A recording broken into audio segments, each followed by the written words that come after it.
सुमतिभिरनुमेयं शुभ्रकायं सखायं सुखमजमनपायं मुक्त्युपायं विमायं दहजमहममेयं ध्येयमाम्नः जगेयं सदजमसदजेयं श्रीसहायं भजेयम् अञ्जनासूनुसान्निध्याद् विजयेन विराजितम् अजितप्रीतिजनकं भजेऽहं विजयध्वजम्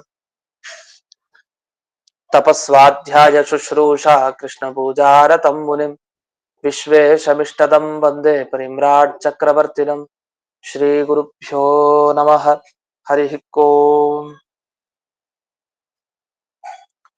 जन्माद्यस्य यतोऽन्वजादितरतश्चार्थेष्वभिघ्नस्वराट् तेने ब्रह्महृदाय आदिकवये मुह्यन्ति यं सूरयः तेजो वारिमृदां यथा विनिमयो यत्र त्रिसर्गो मृषा धाम्ना स्वेन सदा निरस्तकुहकं सत्यं परं धीमहि। ॐ स्वस्त्यस्तु सताम् अशेष सन्मङ्गलानि भवन्तु। सम्यक् श्लोकैकश्रवण पठनमात्रेण वक्तुश्च श्रोतॄणां निखिल कलिकृतकल्मष अपनोदनपटुतरे श्रीमद्भागवते महापुराणे प्रथमस्कन्धे अष्टादशाध्याये अद्य कथानुवादे सति किंचित पूर्व कथानुवादः। ಇಲ್ಲಿವರೆಗೆ ಶಮೀಕ ಋಷಿಗಳು ತಮ್ಮ ಶೃಂಗಿಗೆ ಮಗನಿಗೆ ಪರೀಕ್ಷಿತ್ ರಾಜನಿಗೆ ಕೊಟ್ಟ ಶಾಪ ಸರಿ ಇಲ್ಲ, ನಾವು ಯಾಕೆ ಪರೀಕ್ಷಿತನಿಗೆ ಶಾಪ ಕೊಡಬಾರ್ದಿತ್ತು ಅಂತ ತಾವು ವಿಸ್ತಾರವಾಗಿ ವಿವರಣೆ ಮಾಡಿದ್ರು. ಎಂದಿಗೂ ಕೂಡ ಅಂಥ ಒಬ್ಬ ಒಳ್ಳೆ ರಾಜನಿಗೆ ಶಾಪ ಕೊಡೋದು ಸರಿ ಇಲ್ಲ ಅಂತ ಇಷ್ಟ ಹೇಳಿದ್ರು. ಇಷ್ಟಾಗಿ ಪಾಪ ಅಂತೂ ಆಯ್ತು, ಪಾಪಾಚರಣೆ ಆಗೋಯ್ತು. ಏನು, ಶಾಪವೇ ಪಾಪ ಆಯ್ತು, ಶಾಪ ಕೊಟ್ಟದ್ದೇ ಪಾಪ ಕರ್ಮಾಚರಣೆ ಆಯ್ತು. ಇಷ್ಟೆಲ್ಲ ಹೇಳ್ಮೇಲೆ ಪ್ರಾಯಶ್ಚಿತ್ತದ ಬಗ್ಗೆ ಮಾತಾಡಲ್ವಾ ಶಮೀಕ ಋಷಿಗಳು? ಪಾಪ ಮಾಡಿದ್ದಂತೂ ಚೆನ್ನಾಗ್ ಬೈದ್ರು, ತಮ್ಮ ಮಗನಿಗೆ ಪಶ್ಚಾತ್ತಾಪ ಆಗ್ಬೇಕು, ಅದಕ್ಕೆ ಪ್ರಾಯಶ್ಚಿತ್ತ ಮಾಡ್ಕೊಳ್ಬೇಕು, ಮಾಡಿದ ಪಾಪಕ್ಕೆ ಏನ್ ಮಾಡ್ಕೊಂಡ್ರು ಅಂತ ಒಂದು ವಿಷಯ ಬಂದಾಗ ಈಗ ಆ ಪ್ರಾಯಶ್ಚಿತ್ತದ ಬಗ್ಗೆ ಹೇಳ್ತಾರೆ. ಇತ್ತಂ ಅಘಸ್ಯ ಸಿದ್ಧತ್ವ ಮಾಪಾದ್ಯ, ಇಲ್ಲಿವರೆಗೂ ಇದು ಆಗಿದ್ದು ಪಾಪಕರ್ಮ ಅಂತ ಹೇಳಿ ಇಲ್ಲಿವರೆಗೂ ಅದನ್ನ ಸರಿಯಾಗಿ ಸಮರ್ಥನೆ ಮಾಡಿದ್ರು.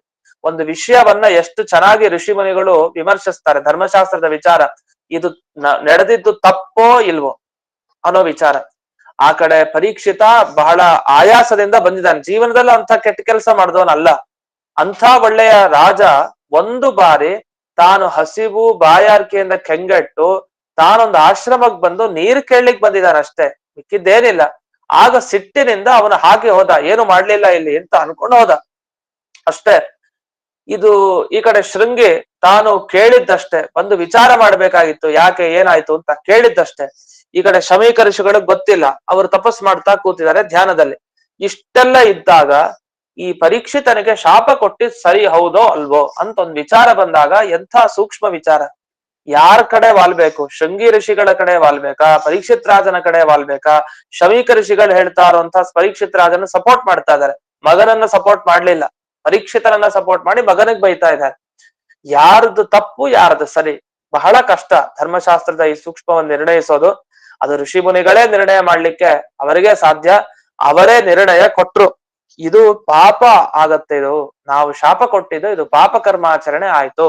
ಆದ್ರಿಂದ ಅನುತಾಪ ಪೂರ್ವಕಂ, ಈ ಶಾಪ ಕೊಟ್ಟಿದ್ದಕ್ಕೆ ತಾಪ ಆಗ್ಬೇಕು ನಮ್ಗೆ ಅಂತ. ಅನುತಾಪ, ಪಾಪ ಕರ್ಮ ಅಂತೂ ನಡೆದು ಹೋಗಿದೆ, ನಾವು ಪ್ರಾಯಶ್ಚಿತ್ತವನ್ನ ಮಾಡ್ಕೊಳ್ಬೇಕು. ನಾವು ಅಂತ ಅವ್ರು ಹೇಳ್ತಾ ಇರ್ತಾರೆ. ವಸ್ತುತಃ ಶಾಪ ಕೊಟ್ಟವನ್ ಯಾರು? ತನ್ನ ಮಗ ಶೃಂಗಿ. ನಾನು ನಾವು ಅಂತ ಸೇರಿಸ್ಕೊಂಡು, ಶೃಂಗಿಯನ್ನು ಸೇರಿಸ್ಕೊಂಡು ತಮ್ಮ ಬಗ್ಗೆ ಹೇಳ್ತಾರೆ.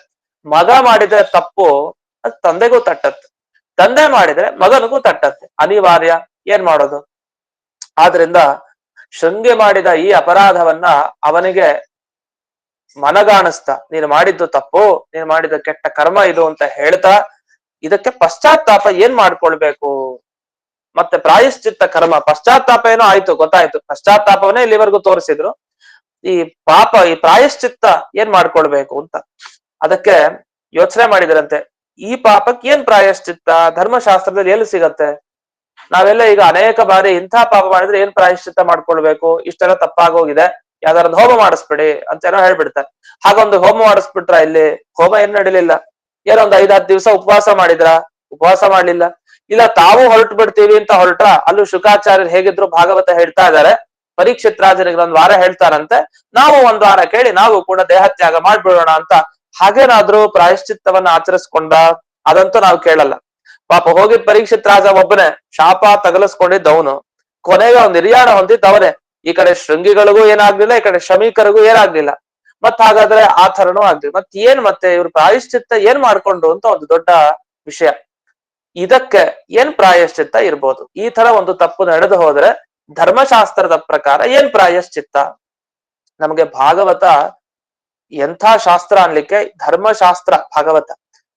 ಎಷ್ಟೋ ಸಲಿ ಆ ಚರಿತ್ರೆಗಳ ಮುಖಾಂತರ ಯಾವ ಪಾಪ ನಡೆದಿರತ್ತೆ ಆ ಪಾಪಕ್ಕೆ ತಕ್ಕ ಪ್ರಾಯಶ್ಚಿತ್ತ ಹೇಳುವಂತ ಭಾಗವತ ಶಾಸ್ತ್ರ. ಆದ್ರಿಂದ ನಾವು ಸುಮ್ನೆ ಭಾಗವತವನ್ನ ಬರೀ ಕೃಷ್ಣನ ಕಥೆ ಹೇಳೋದ್ರಲ್ಲಿ, ಇನ್ಯಾವುದೋ ಪರೀಕ್ಷಿತ್ ರಾಜನ ಕಥೆ ಹೇಳೋದ್ರಲ್ಲೇ ನಾವು ಗಮನಿಸ್ಕೊಂಡು ಹೋಗೋದಲ್ದೆ, ಮಧ್ಯದಲ್ಲಿ ಅದರಲ್ಲಿ ಬರುವಂತ ಒಂದು ಈ ನಿರ್ಣಯ ಏನ್ ಕೊಡ್ತಾ, ಧರ್ಮಶಾಸ್ತ್ರದ ನಿರ್ಣಯ, ಅದು ಬಹಳ ಮುಖ್ಯ. ಅದನ್ನು ನಾವು ಗಮನಿಸ್ಬೇಕು. ಏಕೋ ಹೊಡಿತಾ ಇದೆಯಾ? ಮೆಸೇಜ್ ಹಾಕ್ತಾ ಇದಾರೆ, ಕೇಳಿಸ್ತಾ ಇದೆಯಲ್ಲ? ಏನಿಲ್ಲ, ಎಕೋ ಏನಿಲ್ಲ, ಆಯ್ತು.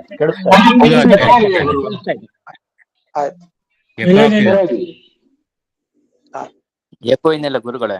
ಆಯ್ತು ಆಯ್ತು. ಅಂತೂ ಧರ್ಮಶಾಸ್ತ್ರದ ನಿರ್ಣಯವನ್ನ ಅನೇಕ ಬಾರಿ ಭಾಗವತ ನಮ್ಗೆ ಮಾಡಿಕೊಡುತ್ತೆ. ಆದ್ರಿಂದ ನಮಗೆ ಕೆಲವು ಸಲಿ ಗೊಂದಲ ಬಂದಾಗ ಆಗಾಗ ಭಾಗವತದ ವಿಷಯಗಳು ಚೆನ್ನಾಗಿ ಗೊತ್ತಿದ್ರೆ, ಭಾಗವತ ಶ್ಲೋಕದಲ್ಲಿ ಏನು ಉತ್ತರ ಕೊಟ್ಟಿದ್ದಾರೆ, ಅದಕ್ಕೆ ಏನು ಪ್ರಾಯಶ್ಚಿತ್ತ ತೋರಿಸಿದ್ದಾರೆ ಆ ಭಾಗದಲ್ಲಿ ಅಂತ ಗಮನಿಸ್ಬೇಕು. ಇಲ್ಲಿ ಈಗ 47ನೇ ಶ್ಲೋಕ, ಇವತ್ತಿನ ದಿವಸ 47ನೇ ಶ್ಲೋಕದಲ್ಲಿ ಇದಕ್ಕೆ ಒಂದು ಪ್ರಾಯಶ್ಚಿತ್ತ ಕೊಟ್ಟಿದ್ದಾರೆ. ಏನ್ ಪ್ರಾಯಶ್ಚಿತ್ತ ಅನ್ನೋದನ್ನ ಈಗ ನೋಡೋಣ. ಒಂದೇ ನಿಮಿಷ, ಅವ್ರಿಗೆ ಯಾರು ಶಬ್ದ ಬರ್ತಾ ಇಲ್ಲ ಅಂತ ಹಾಕ್ತಾ ಇದ್ದಾರೆ.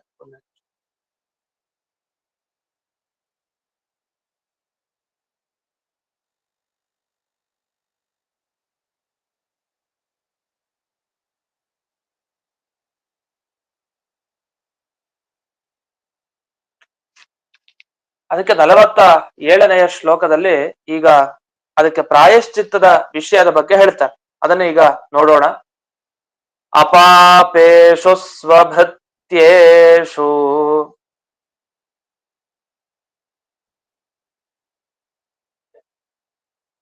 ಬಾಲೇನಾ ಪಕ್ವ ಬುದ್ಧಿನಾ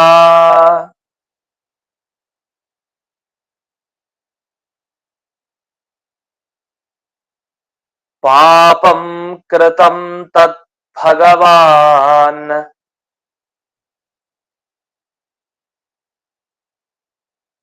ಸರ್ವಾತ್ಮಾ ಕ್ಷಂತುಮರ್ಹತಿ.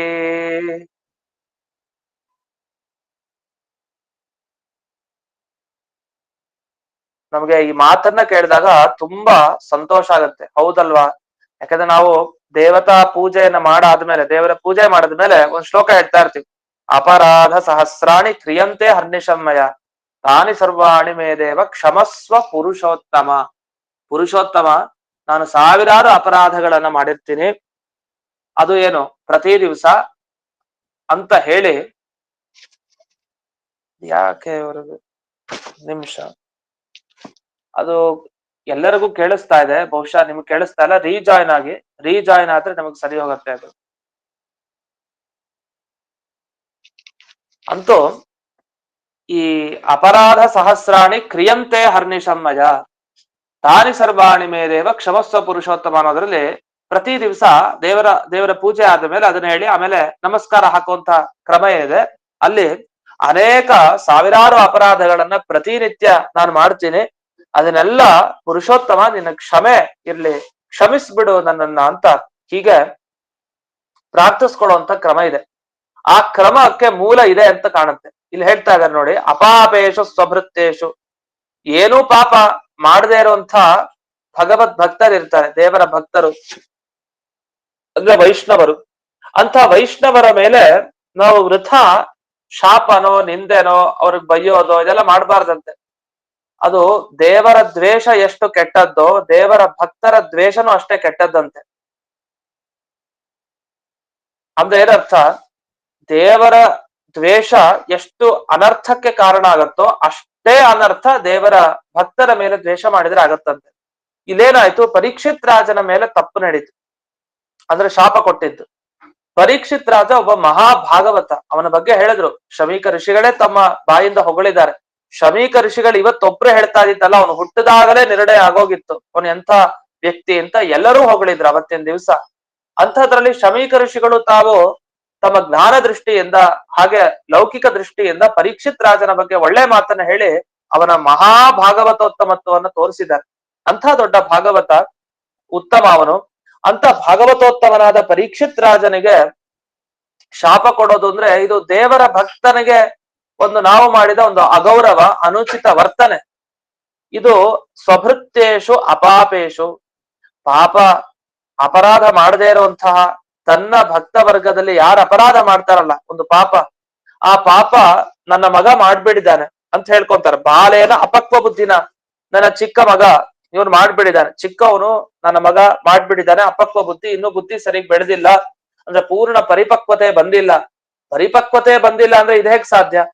ಆ ಶೃಂಗಿಗೆ ಶಾಪ ಕೊಡೋ ಸಾಮರ್ಥ್ಯ ಇತ್ತು ನೋಡಿ, ಆದ್ರೆ ಬುದ್ಧಿ ಪರಿಪಕ್ವತೆಗೆ ಬಂದಿಲ್ಲ ಅಂದ್ರೆ ಏನರ್ಥ ಅಂದ್ರೆ ಅವನ ತಪಶಕ್ತಿ ಚೆನ್ನಾಗಿತ್ತು, ಆದ್ರೆ ಅದನ್ನ ಬಳಸ್ಕೊಳ್ಳೋದು ಎಲ್ಲಿ ಬಳಸ್ಕೊಳ್ಬೇಕು ಅನ್ನೋದನ್ನ ಯೋಚಿಸ್ಬೇಕಾಗಿತ್ತು, ಅದನ್ನು ಮಾಡ್ಲಿಲ್ಲ. ಅವನ ಸಾಧನೆ ತುಂಬಾ ವರ್ಷಗಟ್ಲೆ ಸಾಧನೆ, ಚಿಕ್ಕ ಹುಡುಗನಾಗಿದ್ದಾಗ್ರಿಂದಲೂ ಸಾಧನೆನೇ ಅದು, ಚಿಕ್ಕ ವಯಸ್ಸಿನಿಂದಲೂ. ಆದ್ರೆ ಅಷ್ಟೆಲ್ಲ ಅವನು ತನ್ನ ತಂದೆಯ ಅನುಗ್ರಹದಿಂದ ತಪಶಕ್ತಿ ಇತ್ತು, ಅವನಿಗೆ ಸಿದ್ಧಿ ಪಡೆದಿದ್ದ. ಆದ್ರೆ ಎಲ್ಲಿ ಬಳಸ್ಬೇಕು, ಯಾವ ಸಂದರ್ಭದಲ್ಲಿ ಮಾಡ್ಬೇಕಾಗಿತ್ತು ಅಂತ ವಿಚಾರ ಮಾಡ್ದೇನೆ ಮಾಡ್ದ. ಅದೇನೇ ಆಗ್ಲಿ ಚಿಕ್ಕವರೇ ಹುಡುಗ್ ಬುದ್ಧಿ ಮಾಡದ ಅನ್ನೋ ಅರ್ಥದಲ್ಲಿ ಅಪಕ್ವ ಬುದ್ಧಿಯಾದ ನನ್ನ ಮಗ ಇಂಥ ಅಪರಾಧವನ್ನ ಆ ಭಗವದ್ ಭಕ್ತನಾದ ಪರೀಕ್ಷಿತನ ಮೇಲೆ ಮಾಡಿಬಿಟ್ಟ. ಆದ್ರಿಂದ ನಾನು ಕೊನೆಗೆ ಒಬ್ಬರನ್ನೇ ಕೇಳೋದು, ತದ್ ಭಗವಾನ್ ಸರ್ವಾತ್ಮ ಕ್ಷಂತು ಮನತಿ, ಎಲ್ಲ ವಸ್ತುಗಳ ಒಳಗಡೆ ಇರ್ತಾನೆ, ಸರ್ವಾತ್ಮ ಅವನು ಅಂತರ್ಯಾಮಿ. ಹಾಗಾದ್ರೆ ಎಲ್ಲರ ಅಂತರ್ಯಾಮಿಯಾದ ಆ ಸ್ವಾಮಿ ದೇವರು ಅದನ್ನ ಕ್ಷಮಿಸ್ಲಿ ಅಂತ ಕೇಳ್ಕೊತಾರೆ. ಇದು ಕ್ಷಮೆಗೆ ಅರ್ಹ ಇದು. ಯಾಕಂದ್ರೆ ಚಿಕ್ಕ ಹುಡುಗ ಅವನ ಅಪಕ್ವ ಬುದ್ಧಿಯಿಂದ ಮಾಡ್ಬಿಡಿದ್ದಾನೆ. ಆದ್ರಿಂದ ದೇವರೇ ಈ ನಮ್ಮ ಅಪರಾಧವನ್ನ ನೀನು ಕ್ಷಮಿಸು ಅಂತ ಇದೆ.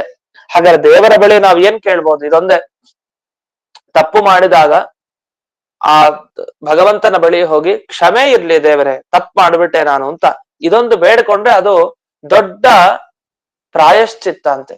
ಅದನ್ನ ಕ್ಷಮೆ ಬೇಡೋದು ದೊಡ್ಡ ಪ್ರಾಯಶ್ಚಿತ್ತ. ಗುರುಗಳಿಗೆ ಚೆನ್ನಾಗಿ ಅವಮಾನ ಮಾಡ್ಬಿಟ್ರು ಅಂತ ಅನ್ಕೊಳ್ಳಿ, ಏನ್ ಮಾಡೋದು? ಗುರುಗಳ ಕೋಪ ಬಂತು, ಆ ದಿವಸ ಮುಖ ತೋರಿಸ್ಲಿಕ್ಕೆ ಇಲ್ಲ, ಏನ್ ಮಾಡೋದು? ಅವಮಾನ ಅಂತೂ ಮಾಡೋಗೋಯ್ತು, ಹೋಗಿ ಕ್ಷಮೆ ಬೇಡ್ಬೇಕು. ಕ್ಷಮೆ, ಅದಕ್ಕೆ ಒಂದು ಹೋಮ ಮಾಡಿಸಿದ್ರೆ ಗುರುಗಳಿಗೆ ಮಾಡಿದ ಅವಮಾನ ಹೊರಟೋಗತ್ತಾ? ಪಾಪದ ಫಲ ಅಲ್ಲ, ಅವರೇ ಮತ್ತೆ ಕ್ಷಮಿಸ್ಬೇಕು ಹೋಗಿ. ಆದ್ರಿಂದ ಕ್ಷಮೆ ಅನ್ನೋದೇನಿದೆಯಲ್ಲ ಅದು ಬಹಳ ದೊಡ್ಡ ಗುಣ. ಅದನ್ನ ಹೋಗಿ ಕ್ಷಮಾಪಣೆ ಕೇಳೋವರೆಗೂ ಅದು ಹೋಗಲ್ವಂತೆ. ಅವ್ರು ಹೇಳ್ಬೇಕು ಆಯ್ತು ಅಂತ ಅನ್ಬೇಕು, ಅಲ್ಲಿವರೆಗೂ ಹೋಗಲ್ಲ. ಆದ್ರಿಂದ ಈ ದೇವರ ವಿಷಯದಲ್ಲಿ, ದೇವರ ಭಕ್ತರ ವಿಷಯದಲ್ಲಿ ಎಚ್ಚರದಿಂದ ಇರಬೇಕು. ಅದನ್ನ ದೇವರೇ ನೀನೇ ಅದನ್ನ ಕ್ಷಮಿಸ್ಬಿಡು ಅಂತ ತಾವು ಶಮೀಕ ಋಷಿಗಳು ತಾವು ತಮ್ಮ ಮಗ ಮಾಡಿದ ಈ ಪಾಪ ಕರ್ಮ ಆಚರಣೆಗೆ ತಾವೇ ಕ್ಷಮೆಯನ್ನ ಬೇಡ್ತಾ ಇದ್ದಾರೆ.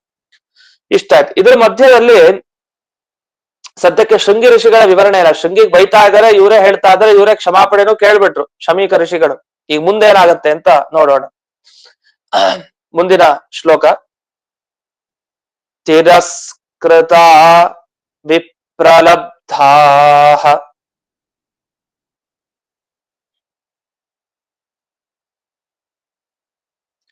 ಶಪ್ತಾಃ ಕ್ಷಿಪ್ತಾಃ ಹತಾ ಅಪಿ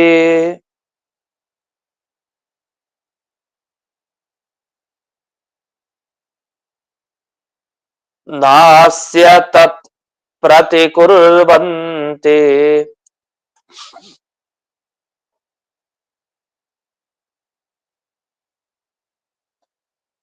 ತದ್ಭಕ್ತಾಃ ಪ್ರಭವೋಪಿ.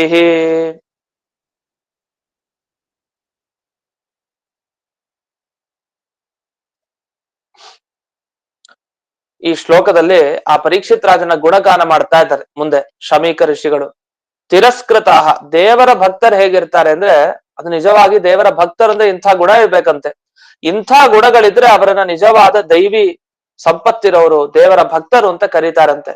ಯಾವ್ದ್ಯಾವ್ದು? ತಿರಸ್ಕೃತ, ಅವ್ರಿಗೆ ಹೋಗಿ ಬಾಯಿಗೆ ಬಂದಾಗ ಬೈತೀವಂತೆ. ಬೈದ್ರು ಅವ್ರು ಏನು ತಿರಸ್ಕಾರ ಮಾಡಿದ್ರು ಏನು ಪ್ರತೀಕಾರ ಮಾಡಲ್ವಂತೆ, ಅವ್ರು ಕೆಟ್ಟದಾಗ್ಲಿ ಅಂತ ಯೋಚಿಸಲ್ವಂತೆ. ಬೇಡ, ಇದು ಕೃಷ್ಣಾರ್ಪಣ ಅನ್ಬಿಡ್ತಾರೆ ಅಷ್ಟೇ. ಅಂದ್ರೆ ಒಬ್ಬ ವ್ಯಕ್ತಿ ತಾನು ಬೈಸ್ಕೊಂಡ್ಮೇಲೆ ಸುಮ್ನೆ ಇರ್ತಾನ? ಯಾರಾದ್ರೂ ಕೂಡ ಚೆನ್ನಾಗಿ ಬೈತಾನೆ.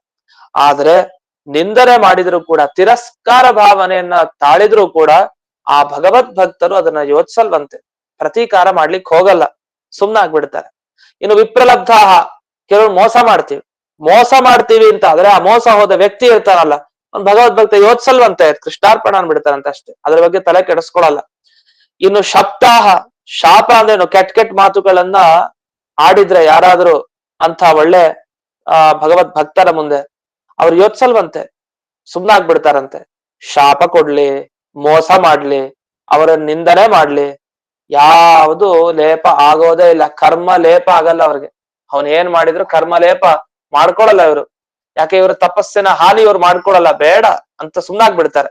ಕ್ಷಿಪ್ತ, ಅಷ್ಟೆಲ್ಲ ಆಕ್ಷೇಪ, ನೀವ್ ಯಾಕೆ ಹೀಗ್ ಮಾಡ್ತೀರಿ, ಹೀಗ್ ಯಾಕೆ ಮಾಡ್ತೀರಿ ಅಂತ ಭಗವದ್ ಭಕ್ತರ ಮೇಲೆ ಅಷ್ಟು ಆಕ್ಷೇಪ ಮಾಡಿದ್ರು ಸುಮ್ನೆ ಇರ್ತಾರಂತೆ. ಆಕ್ಷೇಪಕ್ಕೂ ಕೂಡ ತಲೆ ಹಿಂಗೆ ಅಲ್ಲಾಡ್ಸಲ್ಲ, ಸುಮ್ನಾಗ್ಬಿಡ್ತಾರಂತೆ. ಹತಾಹ ಅಪಿ, ಅವ್ರಿಗೆ ಬಾರಿಸಿದ್ರು ಸುಮ್ನೆ ಇರ್ತಾರಂತೆ. ಇದೇನಿದು, ಏನು ಕೈಲಿ ಆಗದೆ ಇರೋರು ಅಂತ ಜನ ಅನ್ಕೊಂಡ್ಬಿಡ್ತಾರೆ ಅಂದ್ರೆ ಅದ್ರ ಬಗ್ಗೆ ವಿಚಾರ ಮಾಡಲ್ಲ. ಯಾಕೆಂದ್ರೆ ಅವರು ಬೈಲಿ ಬಿಡ್ಲಿ, ಅವರು ವಂಚನೆ ಮಾಡ್ಲಿ, ಮೋಸ ಮಾಡ್ಲಿ, ಕೆಟ್ಟ ಮಾತಾಡ್ಲಿ, ಶಾಪ ಕೊಡ್ಲಿ, ಹೊಡಿಲಿ, ಭಗವಂತನ ಭಕ್ತರು ಮಾತ್ರ ಎಂದಿಗೂ ಪ್ರತೀಕಾರ ಮಾಡಲ್ಲ. ವಸ್ತುತ ಅವ್ರಿಗೆ ಸಾಮರ್ಥ್ಯ ತುಂಬಾ ಇರುತ್ತೆ. ಅವರು ಮನಸ್ಸಿಗೆ ಬೇಜಾರು ಮಾಡ್ಕೊಂಡ್ರೆ ಇವನು ಹೊಡೆದೋನ್ ಕತೆ ಮುಗೀತಷ್ಟೇ, ಅವ್ರಿಗೆ ಎಲ್ಲದೇವ್ರು ಬಂದು ಹೊಡಿತಾರೆ ಅಂತ ಅರ್ಥ.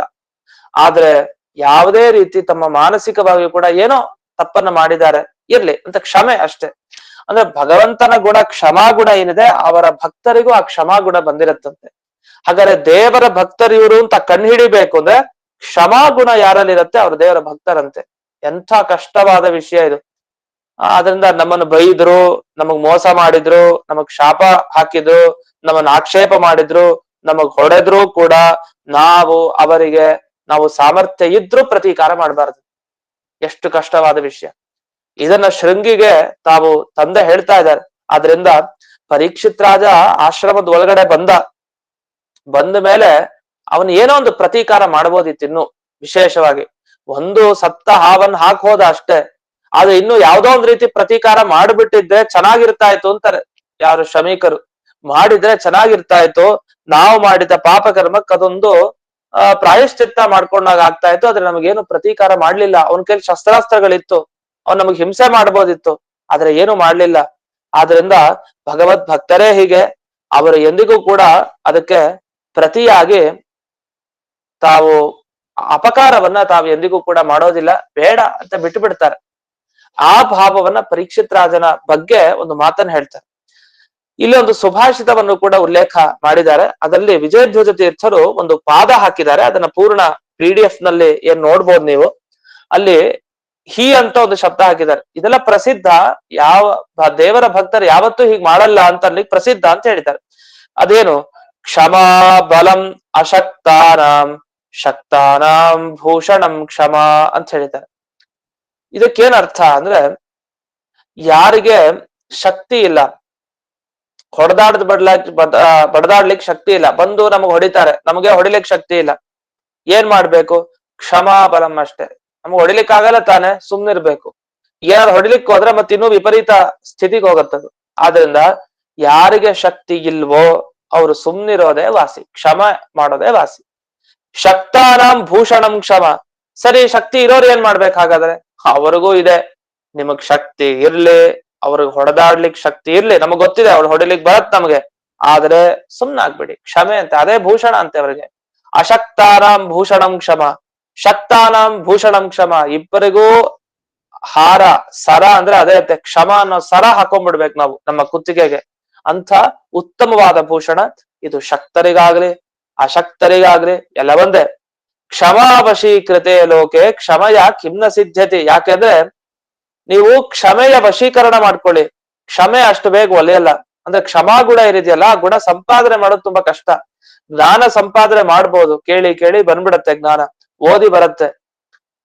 ಮತ್ತೆ ವಿನಯ ಸಂಪಾದನೆ ಮಾಡೋದು ತುಂಬಾ ಕಷ್ಟ. ಅದು ಕೇಳಿ ಓದಿ ಬರೋದಲ್ಲ, ಅದ್ ತಾನಾಗೆ ಬರ್ಬೇಕು ಜೀವನಿಗೆ. ಆ ಒಬ್ಬ ವ್ಯಕ್ತಿ ವಿನಯ ಸಂಪತ್ತು ಪಡಿಬೇಕು ಅಂದ್ರೆ ಬಲಾತ್ಕಾರವಾಗಿ ಒಬ್ಬನನ್ನ ವಿನಯನನ್ನಾಗಿ ಮಾಡ್ಲಿಕ್ಕೆ ಬರಲ್ಲ. ಹುಟ್ಟುತ್ತಾನೆ ಅವ ವಿನಯ ಇರ್ಬೇಕಷ್ಟೇ. ಆ ವಿನಯ ಇದ್ರೆ ಅದು ವ್ಯಕ್ತ ಆಗತ್ತೆ. ಇಲ್ಲ ಇವ್ರನ್ನ ವಿನಯನನ್ನಾಗಿ ಮಾಡ್ಬೇಡ ಅಂದ್ರೆ ಆಗಲ್ಲ. ಅದು ದೇವರೇ ಮಾಡ್ಬೇಕಷ್ಟೇ. ಎಲ್ಲ ಪೆಟ್ಟು ಕೊಟ್ಟು ವಿನೀತರನ್ನಾಗಿ ಮಾಡ್ಬೇಕಂತ ವ್ಯಕ್ತಿನ. ಅದರಿಂದ ಈ ಕ್ಷಮಾಗುಣ ಪಡೆಯೋದು ತುಂಬಾ ಕಷ್ಟ. ವಿನಯ ಅನ್ನೋ ಗುಣವನ್ನು ಪಡೆಯೋದು ಅಷ್ಟೇ ಕಷ್ಟ. ಈ ತರ ಒಂದು ಸಾಲು ಸಾಲು ಗುಣಗಳ ರಾಶಿ ಇದೆ. ಈ ಎಲ್ಲ ಗುಣ ದೇವರಲ್ಲಿದೆ, ಅದು ಬಹಳ ಆಶ್ಚರ್ಯ. ದೇವರಿಗಿರೋಷ್ಟು ವಿನಯ ಯಾರಿಗೂ ಇಲ್ಲ. ದೇವರಲ್ಲಿರೋಷ್ಟು ಕ್ಷಮಾಗುಣ ಯಾರಲ್ಲೂ ಸಿಗಲ್ಲ. ಅಂದ್ರೆ ಲೆಕ್ಕ ಕೊಡಿ, ವಿನಯಕ್ಕೆ ಉದಾಹರಣೆ ಅಂದ್ರೆ ಅದು ದೇವರು ಮಾತ್ರ. ತನಗೆ ಯಾರಿಂದಲೂ ಏನೂ ಆಗ್ಬೇಕಾಗಿಲ್ಲ, ಅವನು ಯಾರಿಂದಲೂ ಏನೂ ಆಗ್ಬೇಕಾಗಿಲ್ಲ. ಆದ್ರೆ ಭಕ್ತರು ಅಂತಂದ್ರೆ ತಗ್ಗಿ ಬಗ್ಗಿ ಬಂದು ಅನುಗ್ರಹ ಮಾಡೋಗ್ತಾನಂತೆ ದೇವ್ರು. ಯಾಕೆ ಮಾಡ್ಬೇಕು ಅಷ್ಟು ವಿನಯ ದೇವರಿಗೆ? ಅಂದ್ರೆ ತನ್ನ ಪ್ರಜೆಗಳು ಏನೇ ಅಪರಾಧ ಮಾಡಿದ್ರು ಮರೆತು ಬಿಡ್ತಾನೆ. ದೇವರನ್ನ ಬೈತಾರೆ, ದೇವರಿಗೆ ಮೋಸ, ದೇವರಿಗೆ ಶಾಪ, ದೇವರ ಮೇಲೆ ಆಕ್ಷೇಪ, ದೇವರಿಗೆ ಹೊಡೆಯೋದು, ದೇವರ ಮೂರ್ತಿ ಕಿತ್ತಾಕ್ಬಿಡೋದು ಮಾಡಿದ್ರು ಸುಮ್ನೆ ಇರ್ತಾನೆ ದೇವ್ರು. ಅವನು ಹೇಗೆ ಅಂದ್ರೆ ನನ್ನ ಭಕ್ತರಲ್ಲಿರೋ ಗುಣ ಹೇಗ್ ಬಂತು, ನನ್ನಿಂದ ಬಂತು ಅಂತ ತೋರಿಸ್ಕೊಡ್ತಾ ಇದ್ದಾನೆ. ದೇವರ ಗುಣ ಅಷ್ಟು ತುಂಬಾ ಎತ್ತರದ ವ್ಯಕ್ತಿತ್ವ ದೇವರದು. ಅದನ್ನ ಪ್ರತಿ ಬಾರಿನೂ ತೋರಿಸ್ತಾನು. ಕ್ಷಮ ಅನ್ನೋ ಗುಣ ಅದನ್ನ ವಶವಾಗಿ ಮಾಡ್ಕೊಂಡಿದ್ದು ಅಂದ್ರೆ ಅದೊಂದು ಭೂಮಿ ದೇವಿ. ಕ್ಷಮ ಭೂಮಿ ದೇವಿಗೆ ಇರುವಂತಹ ಅದ್ಭುತ ಗುಣ. ನಂತರ ಎತ್ತರದ ಅದ್ಭುತ ಗುಣ ಇರುವಂತವನು ಪರಮಾತ್ಮನೇ. ಪರಮಾತ್ಮನಿರುವಂತಹ ಕ್ಷಮ ಅಷ್ಟು ಸರಿ. ಕ್ಷಮಾ ಗುಣವನ್ನ ವಶೀಕಾರ ಮಾಡ್ಕೊಂಡ್ರೇನು? ಕ್ಷಮೆ ಅಂತಂದಿದ್ರೆ ಎಲ್ಲಾನು ಸಿದ್ಧ ಆಗ್ಬಿಡತ್ತಂತೆ. ಆದ್ರಿಂದ ಕ್ಷಮಯ ಕಿಮ್ನ ಸಿದ್ಧತೆ, ಕ್ಷಮೆ ಮಾಡಿದ್ರೆ ಏನ್ ಸಿದ್ಧ ಆಗೋದಿಲ್ಲ, ಎಲ್ಲ ನೆಮ್ಮದಿಯಾಗಿರತ್ತೆ ಅಂತ. ಯಾಕಂದ್ರೆ ಕೋಪ ತಾಪಗಳಿಗೆ ಅವಕಾಶ ಕೊಟ್ರೆ ಮುಂದ್ ಬೆಳಿತಾನೆ ಹೋಗುತ್ತೆ. ಆದ್ರಿಂದ ಎಂದಿಗೂ ಕೂಡ ಭಗವದ್ ಭಕ್ತರಾದವರು, ವಿಷ್ಣು ಭಕ್ತರಾದವರು ಕ್ಷಮಾಗುಣ ಇಲ್ಲದೇನೆ ನೂರಾರು ಗುಣಗಳನ್ನ ಇಟ್ಕೊಂಡ್ರು ಉಪಯೋಗ ಇಲ್ಲ ಅಂತ ಈ ಸುಭಾಷಿತವನ್ನ ಇಲ್ಲಿ ವಿಜಯಧ್ವಜ ತೀರ್ಥರು ಉಲ್ಲೇಖ ಮಾಡಿ ಅದರ ವಿವರಣೆಯನ್ನು ಮಾಡಿದ್ದಾರೆ. ಯಾಕೆ ಅಂದ್ರೆ ನೀವು ಕ್ಷಮೆನೋ ಒಂದು ಗುಣ ಇಟ್ಕೊಂಡ್ರೆ ತಪೋ ವೃದ್ಧಿ ಕಾಮಹ, ನಿಮ್ಗೆ ತಪಸ್ಸು ಬೆಳಿಬೇಕಾ, ಪುಣ್ಯ ಬೆಳೆಸ್ಕೊಳ್ಬೇಕಾ, ಸುಮ್ನೆ ಇರಿ, ಕ್ಷಮೆ ಮಾಡಿ. ಇಲ್ಲ ಪರವಾಗಿಲ್ಲ, ಮಾಡಿದ್ದ ತಪಸ್ಸು ಪುಣ್ಯನೆಲ್ಲ ಹಾಳು ಮಾಡ್ಕೊಳ್ಬೇಕಾ, ಬೈತಾಕೊಡಿ, ನಿಂದನೆ ಮಾಡಿ, ತಿರಸ್ಕಾರ ಮಾಡಿ, ಹೊಡಿರಿ, ಬಡಿರಿ. ಆದ್ರಿಂದ ಇವೆಲ್ಲ ಮಾಡದೇನೆ ಸುಮ್ನೆ ಇದ್ರೆ ನಾವು ಮಾಡಿದ ತಪಸ್ಸು ಬೆಳಿತಾ ಹೋಗುತ್ತೆ, ನಮ್ಮ ಪುಣ್ಯ ರಾಶಿ ಬೆಳಿತಾ ಹೋಗುತ್ತೆ. ಕಳ್ಕೊಳ್ಬೇಕು ಅಂದ್ರೆ ತುಂಬಾ ಸುಲಭ ಉಪಾಯ. ಒಬ್ರ ಮೇಲೆ ಕೂಗಾಡಿ ಮಾಡಿ ಬೈದ್ ಹಾಕ್ಬಿಟ್ರೆ ಆಯ್ತು, ವಿಷ್ಣು ವೈಷ್ಣವರ ಮೇಲೆ ಮುಗೀತು. ಆ ಎಲ್ಲವನ್ನು ನಾವು ಕಳ್ಕೊಂಡ್ಬಿಡ್ತೀವಿ. ಅದರಿಂದ ಎಚ್ಚರ ಇರ್ಲಿ ಅಂತ ಶಮೀಕ ಋಷಿಗಳು ಶೃಂಗಿಗೆ ಇಷ್ಟು ಮಾತುಗಳನ್ನ ಹೇಳಿ 49ನೆಯ ಶ್ಲೋಕಕ್ಕೆ ಹೋಗೋಣ. ಇತಿ ಪುತ್ರ ಕೃತಾಘೇನ ಸೋನು ತಪ್ತೋ ಮಹಾಮುನಿ ಸ್ವಯಂ ವಿಪ್ರಕೃತೋ ರಾಜ್ಞ ನೈವಾಘಂ ತದಚಿಂತಯತ್. ಈ ಶ್ಲೋಕ ಎಷ್ಟು ಅದ್ಭುತ ಅನ್ಲಿಕ್ಕೆ, ಇಷ್ಟೆಲ್ಲ ಶಮೀಕ ಋಷಿಗಳು ಹೇಳ್ತಾರಲ್ಲ, ಭಗವತ್ ಭಕ್ತರಾದವರು ತಮಗೆ ಶಕ್ತಿ ಇದ್ರು ಏನೂ ಪ್ರತೀಕಾರ ಮಾಡಲ್ಲ ಅಂತ. ಇದಕ್ಕೆ ಯಾರ ಉದಾಹರಣೆ ಅಂದ್ರೆ ಶಮೀಕ ಋಷಿಗಳೇ ಉದಾಹರಣೆ ಅನ್ನತ್ತೆ ಭಾಗವತ. ಎಂತ ಅದ್ಭುತ ಇದು! ಸೂತ ಪುರಾಣಿಕರು ಹೇಳ್ತಾರಲ್ಲ ಶೌನಕರಿಗೆ, ಇಷ್ಟೆಲ್ಲ ಉಪದೇಶ ಕೊಟ್ಟ ಶಮೀಕ ಋಷಿಗಳು ಮನಸ್ ಮಾಡಿದ್ರೆ ಪರೀಕ್ಷಿತ್ ರಾಜನ್ನ ಸುಟ್ಟು ಬಿಡ್ಬೋದಿತ್ತು, ಒಂದು ನಿಮಿಷ ಅಷ್ಟೇ. ತಮ್ಮ ತಪಶಕ್ತಿ ಪ್ರಭಾವದಿಂದ, ಮಗನ ಮೇಲೆ ಪ್ರೀತಿಯಿಂದ, ತಮಗಾದ ಒಂದು ಅವಮಾನದಿಂದ ಒಂದೇ ನಿಮಿಷ ಸಾಕಾಗಿತ್ತು ಪರೀಕ್ಷಿತ್ ರಾಜನಿಗೆ ತೊಂದರೆ ಕೊಡ್ಲಿಕ್ಕೆ. ಆದ್ರೆ ವಾಸ್ತವಿಕ ಅವರೇ ಅವಮಾನ ಪಡಿಸ್ಕೊಂಡಿರೋದು ಶಮೀಕ ಋಷಿಗಳು. ಸತ್ತ ಹಾವನ್ನ ಕೊರಳಿಗೆ ಹಾಕಿಸ್ಕೊಂಡಿದ್ದಾರೆ, ಆದ್ರೆ ಸುಮ್ನೆ ಕೂತಿದ್ದಾರೆ. ಮಗ ಬಂದು ಬೈತಾ ಇದ್ದಾನೆ, ಯೋಚಿಸ್ಲೇ ಇಲ್ಲ, ಯಾರ ಕಿವಿ ಯಾವ ಮಾತು ಮಗ ಹೇಳಿದ್ರು ಕಿವಿಗೆ ಹಾಕೊಳ್ಳಿಲ್ಲ ಆ ವಿಷಯನ ಶಮೀಕ ಋಷಿಗಳು. ಅಷ್ಟೇ ಅಲ್ಲ, ತಮಗ ಅವಮಾನ ಆಗಿದೆ, ಮರತೇ ಬಿಟ್ಟು ತಿರಸ್ಕಾರ ಮಾಡ್ಲಿಲ್ಲ ಪರೀಕ್ಷಿತನಿಗೆ. ಅವ್ರಿಗೆ ಎಷ್ಟು ಅವಮಾನ ಆಗಿದೆ, ನಿಂದನೆ ಆಗಿದೆ, ಪರೀಕ್ಷಿತ ರಾಜ ಬೈಕೊಂಡು ಹೋಗಿದ್ದಾನೆ. ಇಷ್ಟಾದ್ರೂ ಶಮೀಕ ಋಷಿಗಳನ್ನ ನೋಡಿ ಹೇಗೆ, ಅವರು ಪರೀಕ್ಷಿತ್ ರಾಜ ಮಾಡಿದ ತಪ್ಪನ್ನು ಯೋಚಿಸ್ಲೇ ಇಲ್ವಂತೆ. ಅವನ್ ತಪ್ಪು ಮಾಡಿದನ್, ವಸ್ತುತಃ ಸ್ವಲ್ಪ ತಪ್ಪಿದೆ, ಆದ್ರೆ ಅದನ್ನು ಯೋಚಿಸ್ಲಿಲ್ಲ. ಸ್ವಯಂ ವಿಪ್ರಕೃತೋ ರಾಜ್ಞ ನೈವಾಘಂ ತದಚಿಂತೆಯತ್, ರಾಜ ಮಾಡಿದ ತಪ್ಪನ್ನ ಅವ್ರ ಮನಸ್ಸಿಗೆ ತಂದುಕೊಳ್ಳೇ ಇಲ್ಲ. ಇದು ನಿಜವಾದ ವೈಷ್ಣವತೆ. ಹಾಗಾದ್ರೆ ಶಮೀಕ ಋಷಿಗಳು ಎಂಥ ಭಗವದ್ ಭಕ್ತರು ಅಂತ ತಾವೇ ತಮಗ್ ಗೊತ್ತಿಲ್ಲದೆ ತೋರಿಸ್ಕೊಂಡ್ಬಿಟ್ಟಿದ್ದಾರೆ ಎಲ್ಲರ ಮುಂದೆ. ಅದನ್ನ ಸೂತ ಪುರಾಣಿಕರು ಇಲ್ಲಿ ತೋರಿಸಿದ್ರು. ಇತಿ ಪುತ್ರ ಕೃತಾಘೇನ, ಮಗ ಮಾಡಿದ ಅಪರಾಧ ನೆನಪಿಸ್ಕೊಂಡು ಪಶ್ಚಾತ್ತಾಪ ಪಡ್ತಾ ಇರೋ ಋಷಿಗಳು ತಾವು ರಾಜ ಮಾಡಿದ ತಪ್ಪನ್ ಮಾತ್ರ ಮನಸ್ಸಿಗೆ ತಗೊಳ್ಳೇ ಇಲ್ಲ. ಎಂಥ ಕಾರುಣ್ಯ ಮಹಾಮುನಿಹಿ. ಯಾಕೆಂದ್ರೆ ಅವ್ರಿಗೆ ಬೇಕಾಗಿದ್ದು ದೇವರೊಬ್ಬನೇ. ಧ್ಯಾನಕ್ಕೆ ಕೂತಿದ್ರು, ದೇವರಲ್ಲಿ ಮುಳುಗಿದ್ರು, ಬಾಹ್ಯ ಏನು ಬೇಕಾಗಿಲ್ಲ, ಹೊರಗಿನ ವಿಷಯಗಳು. ಆದ್ರಿಂದ ಅವರು ರಾಜ ಮಾಡಿದ ಅಪರಾಧವನ್ನ ತಾವೇನೂ ತಂದುಕೊಳ್ಳಿಲ್ಲ ಅಂತ ಇಷ್ಟು ವಿಷಯವನ್ನ ಇಲ್ಲಿ ತಿಳಿಸಿದ್ದಾರೆ. ಇನ್ನು ಹಲವು ವಿಷಯಗಳಿದೆ. ಇನ್ನೊಂದೇ ಒಂದು ಶ್ಲೋಕ ಉಳ್ಕೊಂಡಿದೆ. ಇನ್ನೊಂದು ಶ್ಲೋಕ ಆದ್ರೆ ಈ 18ನೆಯ ಅಧ್ಯಾಯ ಮುಕ್ತಾಯ ಆಗತ್ತೆ. ನಮ್ಗೆ ಇನ್ನೇನು ಮೊದಲನೇ ಸ್ಕಂದ ಮುಕ್ತಾಯದ ಹಂತಕ್ಕೆ ಬಂದ್ಬಿಟ್ರಿ. 18 ಅಧ್ಯಾಯ ಆಯ್ತು, ಇನ್ 2 ಅಧ್ಯಾಯ. ಈಗ ಒಂದು ಅಧ್ಯಾಯ ಆದ್ರೆ 19ನೇದಕ್ಕೆ ಹೋಗ್ಬಿಡ್ತೀವಿ. 20 ಅಧ್ಯಾಯಗಳು ಅಷ್ಟು. ಇನ್ 2 ಅಧ್ಯಾಯ ಅಷ್ಟೇ. ಇನ್ 2 ಅಧ್ಯಾಯ ಮುಗಿದ್ರೆ ಭಾಗವತದಲ್ಲಿ ಒಂದು ಸ್ಕಂಧ ಪೂರ್ಣ ನಾವು ಕೇಳಿದಂತೆ ಆಗ್ಬಿಡತ್ತೆ. ಅಂತೂ ಈ ಹಂತಕ್ಕೆ ಇಷ್ಟು ದಿವಸಗಳ ಕಾಲ ನಡೆದು ಬಂದಿದೆ. ಅಂತೂ ಇನ್ನು ಮುಂದಿನ ವಿಷಯಗಳು, ಈ ಅಧ್ಯಾಯದ ಕೊನೆ ಶ್ಲೋಕ, ಹಾಗೆ ಮುಂದೆ 19ನೇ ಅಧ್ಯಾಯದ ವಿಷಯಗಳನ್ನ ನಾಳೆ ದಿವಸ ನೋಡೋಣ ಅಂತ ಹೇಳ್ತಾ ಇಂದಿನ ಪಾಠವನ್ನ ಅಸ್ಮದ್ ಗುರುವಂತರ್ಗತ ವ್ಯಾಸತೀರ್ಥ ಗುರುವಂತರ್ಗತ ಭಾರತೀಯ ರಮಣ ಮುಖ್ಯ ಪ್ರಾಣಾಂತರ್ಗತ ಶ್ರೀಮನ್ಮೂಲ ಗೋಪಾಲಕೃಷ್ಣನಿಗೆ ಅರ್ಪಣೆ ಮಾಡ್ತೇನೆ. ಶ್ರೀಕೃಷ್ಣ ನಮಸ್ಕಾರ ಆಚಾರ್ಯ. ನಮಸ್ಕಾರ.